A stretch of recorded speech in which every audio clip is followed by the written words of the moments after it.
Hello, I'm Cam Ansell from Ansell Strategic, and today we're talking about the year that was, 2017, with Norah Barlow, CEO and Managing Director of Estia Health. Before Estia, Norah was the CEO of the Somerset Group, which had dual listings on the New Zealand and Australian stock exchanges. She's a leading advocate for the industry and was on the boards of the New Zealand Retirement Village and Aged Care Associations, which is when we first met. Thanks so much for being with us today, Norah. Look, you came into this role with a really big task ahead of you. It's only just been a year now. You've got to be pleased with the way the year panned out for you. Yeah, very pleased, Cam. It's been certainly eventful, not quite a year, but almost. But very pleased. We went out to do certain things, and we told the market what we were doing, and we did them. And I think that's the biggest thing in listed environments you can do. Very pleased to have done it. Yeah, because I think we were looking at quite a different company 12 months ago, and in a nutshell sort of highlighted a couple of areas that we were certainly concerned about, but it's quite different now. What do you attribute this change to?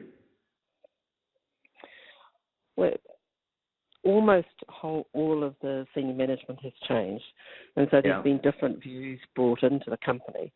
The ones who have stayed are the people in our quality area and our policy area, and they have absolutely embraced the changes.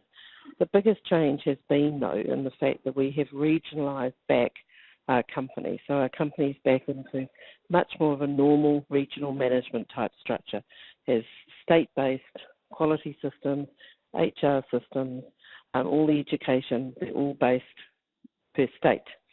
And when you're doing that, it makes it much easier to put a full management over and to start thinking of the company as one rather than a group of individualised, sort of a collective individualised homes.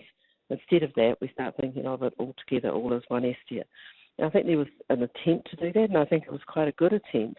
But you're bringing in a lot of diverse people, a lot of diverse thinking, and you have to overlay it with one element of Estia thinking. And with the support structure that enables them to work with that.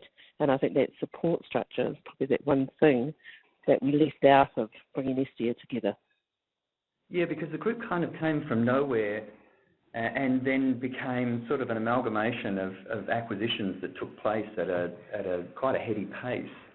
And I suppose that moving out into a more regional structure, it looks also like you've invested a fair bit in systems and processes and revised procurement approaches. Yes, we have. When you start being able to think of one Estia, then you start thinking about, bulk buying of certain things, about getting your contract set up that you recognise that you can use your strength and your size to get better value, better quality, and pay less. And, we have to keep doing that. We by no means are we there, but that's included in everything.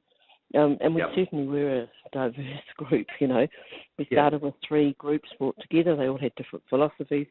And we added on something like another 14 different providers into that. So masses of people to bring together, masses of thinking to bring together. Are you there yet, Norah? Is the integration process done, or is it ever done with a company that's growing? Right. I think there's an element that it is, you're quite right, that it's never done. And I think when you think it's totally done, that's the time when you come undone, so to speak.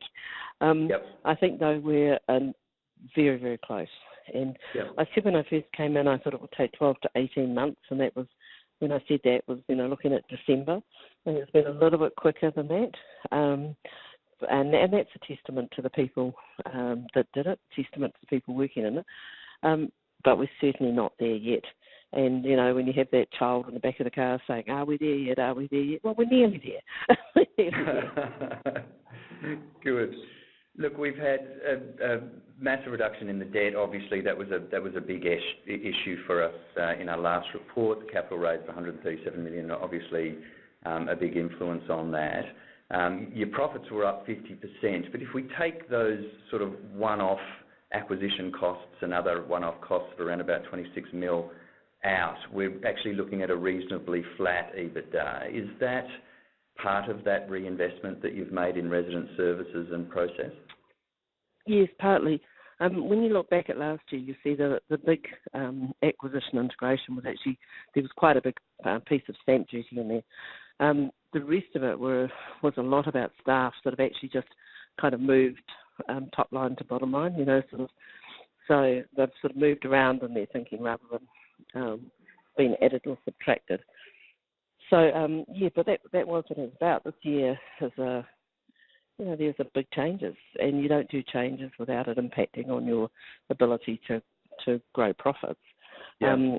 So we've called out about $3.5 million in one-off costs. To be honest, I probably could have found more if I'd searched harder. But the thing with that is that this is the year of change, and I think in a year of change to have managed to keep that under control, to get to guidance, to do it, I think was, I was thrilled with that. And I'm seeing some of the analysts being conservative with their projections for the next year, knowing what you know about the investment you've made in making Estia one. Are you conservative or optimistic about the year ahead? So I think where we set guidance was to talk about being in the mid-single digit range. So we're still seeing that we have some room to get some, better savings from particularly our procurement, and to get some full year impact on the changes we've made, because of course we've only actually had some cases 3 months of some of these changes, in some cases probably less. So we went to things like changing casualisation, reducing use of agencies, changing some of our contracts, all of those things we've only had for a small part of the year. So when we looked at guidance, and yet we know there's headwinds, we know that government funding is not likely to increase, we know there's a freeze on the COPO payment, So when we look at those and we balance up with what we know we can get, we think our guidance is at the real side of it. And, to be honest, Cam, when I look at guidance, I've always felt the most important thing is to be really real, and then to work to achieve it. And hopefully, wouldn't it be nice to be able to come back and increase it? But I never want to be in the position again of reducing it. So we want to make sure we're on the just the realistic side. It's not conservative. It's not optimistic in it, but it's not pessimistic. It's turning around and saying, this is where we see from today, where we're looking, what we see that next year like. Yes, that was quite an introduction. And the media that you came into immediately, and I guess even some of it residually not terribly constructive. How do you find that? No, but how does that flow on to management or even families and residents? Do you think that has an implication, or are they more focused just about getting on with their work? No, I do think it has an implication. I think it's hard for them. It's hard for them to feel proud of what they're doing when they're being constantly criticised. And we've tried to combat that as well as we can, but it is very hard. You want to say, I'm proud to work at Estia, Yes. And other people who might look at you as if, oh, really? That company that's in the media? Very difficult. Haven't found it so much in residents. Residents have, because, they're looking at their family and they're saying, well, the family is well looked after, they're getting the right things, I'm okay. They might query it, but they don't do it. We don't know whether there was an implication on people who may have come into Estia but didn't. We've tried to do a bit of research, but that's very difficult to do. We do know sometimes it's hard. Well, harder. It's not hard at the moment, but at that time, it would have been hard to recruit at a top level. Not so much at the home level, but at a top level, because they might have thought, we were subject to, we're being taken over every second day, So that makes it hard. How much certainty can you have about a job? So I think it did have an impact. I think we've negated a lot of that now, when we're certainly recruiting some top calibre people, so that would probably suggest that. But you can never rest easy on that. No. And one of the other things that has become more positive is the occupancy levels are strong, but also have improved somewhat. And I think if you look at the annual report on its own, it understates the significant growth that you had in the last 6 months of the year. How how has that? Is the regional structure helping that? What is changing that? No, categorically the regional structure. Plus, we took a big decision to put someone in charge of occupancy at a central level and to employ people regionally to work with our managers who, have a big job to do, and to work with them, to work then with the referrers, to be talking to them, to be giving them tactics, to be looking at marketing. But we never spent any money on marketing, and now we do, Yep. And all of those things, the regional structure is at the core of that, to enable you to be face-to-face with both the referrers and the managers. And I think, we will keep within that structure and keep working on that. The other benefit, I guess, has been that your RAD inflow, your resident deposit inflow has been quite positive, around about 80 mil up, despite a declining number of people paying in a pure deposit fashion. Where do you see that going in the future? When we actually guided, we guided to the fact that we saw it staying roughly the same in percentage terms. Yep. So when we sort of see it, we have about 50-50 of our non-concessional residents come in and pay RAD or a DAC. Where we see it in terms of monetary sense, we're still sort of talking about it being roughly the same. We don't put any tactics in place to change that, except for the fact that we obviously keep making sure that we effectively mark to market the RAD price that we're sort of advertising. So we keep looking at that RAD price, keep making sure it works in with both the competitor set and the local house prices, and if they change, our RAD price will keep changing. Yeah. So we've got a smaller number of people. I'm looking at your RAD outflows on a per deposit basis, obviously being outstripped by the incoming RADs, and at least part of that's got to be the strong markets we've got in New South Wales and Victoria. And some signs, perhaps New South Wales may be slowing down a little bit. Does that present an exposure in the future if you have a combination of fewer people paying deposits and median house prices flatlining or shrinking? Well, I think there's a couple of things on that. One is, of course, if they don't pay a RAD, they pay a DAP. And so that makes it really important because that goes to profitability. Two is if they're not paying a RAD, we do actually have a really strong balance sheet. So when we're looking forward and we can see how we can withstand, but to be honest, most things people throw at us. But the other thing is if we just can't increase the RADs, then what will happen is the outgoing and the incoming will sort of merge a bit closer. But there's plenty of room. And in retirement village terms, if you think of the amount that we're holding, the average RAD held, that would be called the embedded value of the organisation. That embedded value is like 250 or something compared to what's outgoing. So you can see there's quite a big delta between that before we were even equalised, let alone overtaken by what we were paying out. Yeah. Look, one of the areas that had worried us as well a little bit was because of the rate of acquisition before your appointment was around potential exposure on accreditation. You had a diversity of different systems coming in together into a single entity at a really quick pace.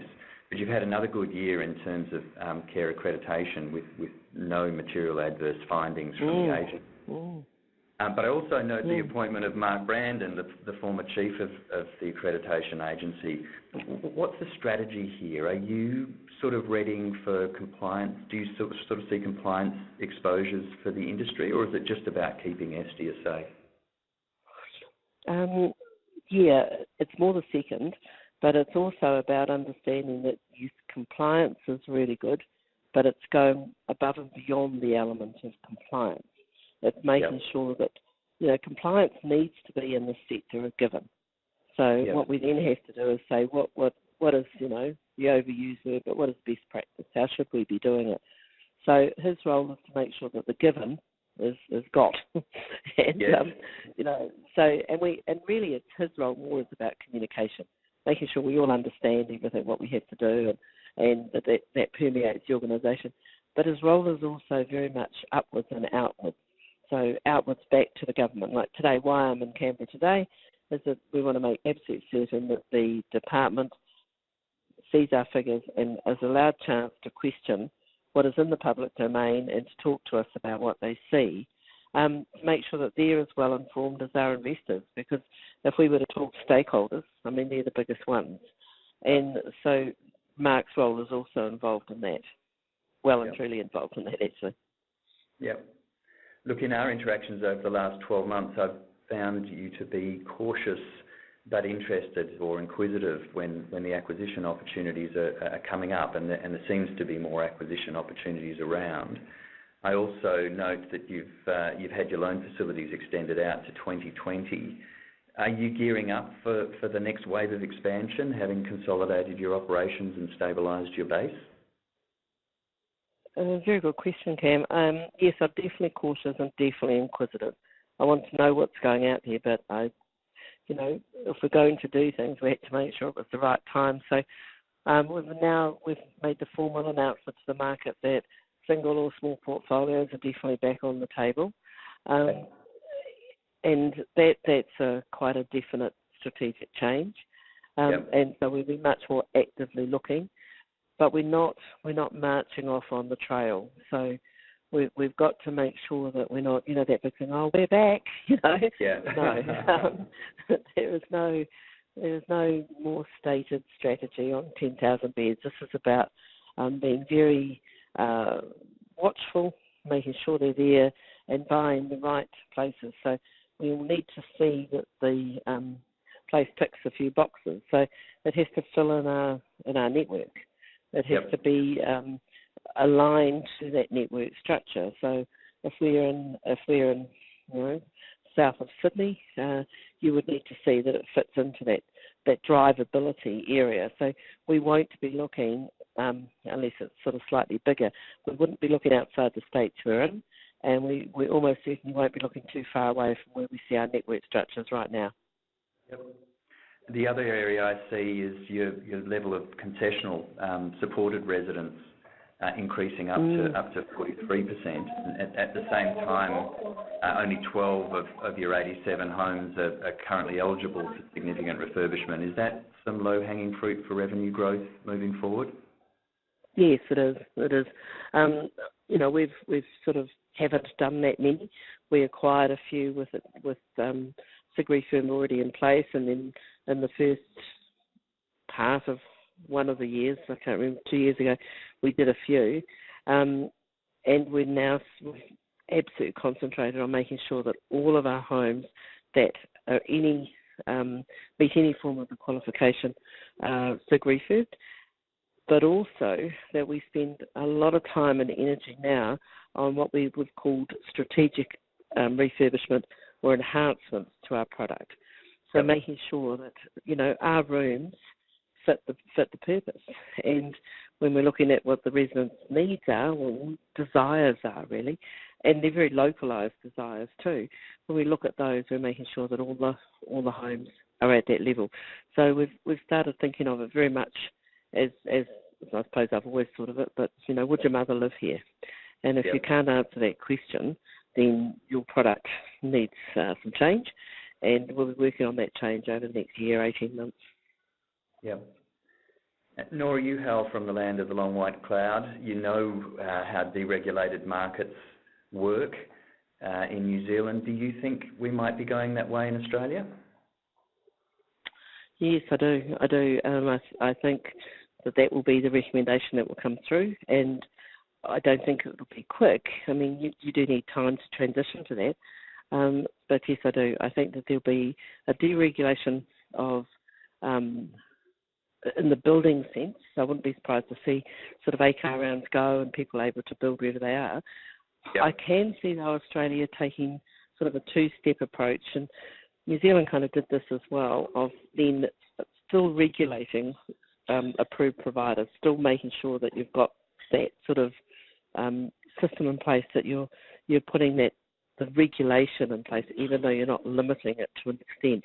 Now, Australia's going to have some fine balancing of that. It does make things tricky, and they won't want to just allow sort of rogue developers to turn around and develop 100 homes in the centre of Sydney. But, the truth is there. Is that really going to happen? I mean, it certainly didn't happen in New Zealand. Now, I do understand that we don't have RADs in New Zealand, so that puts a slightly different stance on it. But you still have to satisfy your bank. You still have to make sure you find land. You still have to, as a developer, say that building an aged care home is the best use of that land. And if you can't say that, and often it's not. Often it's apartment living, or it's a factory, or it's whatever. They'll make those decisions, and I think capital is very inclined to do that. If I use an example, we've got a new home just built up on the Sunshine Coast. Now, that area is classified as low need, but we have been absolutely inundated, both for staff and for residents, to come into our new home. Now, if it's such a low need, why is that? And I'd argue that possibly it's because the low need is categorised just over the number of beds, not over the quality of those beds. Yeah. I notice actually some of our shared colleagues in New Zealand are on the market at the moment. Would Estia ever contemplate an international presence? Certainly not in any foreseeable future, no. Well, geographically, I notice you cover most of the country except for Western Australia, where most people would argue is really the hub of the country. Is that something that you contemplate in the future? I don't cover Western Australia, Tasmania, or the Northern Territory, and more because that's not where the initial platform was built.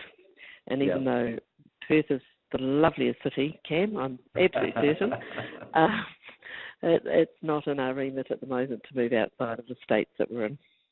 Yeah. What else can we expect in the next 12 months for Estia? What's exciting you for the next 12 months? Probably the exciting news is that we'll just carry on delivering what we're doing. We will, through every effort possible to make sure we meet our market guidance. We'll make every effort possible to do everything we can in terms of resident quality, their satisfaction. We will improve their experience by both the quality of their facility and the quality of their care. Everything we do will be geared towards that. If you don't have that, you've got some other issues to deal with. And we'll be starting building, we won't finish building, starting building a few more aged care homes. And I think that's probably quite a lot for this year. Norah, it's been a pleasure talking to you. Thank you so much for giving your time today. No problem, Cam. You do a great job for the sector, and I'm pleased to talk to you. Take care, Norah. Bye. Thanks. Bye. We certainly look forward to following up on progress from the evolutionary changes we've seen at Estia today. Critical to that will be the reform process underpinning the sector. In the next 6 months, we'll see the release of the David Choon report on supply regulation and the Kate Carnell report into accreditation, and these will be the topics of our next update.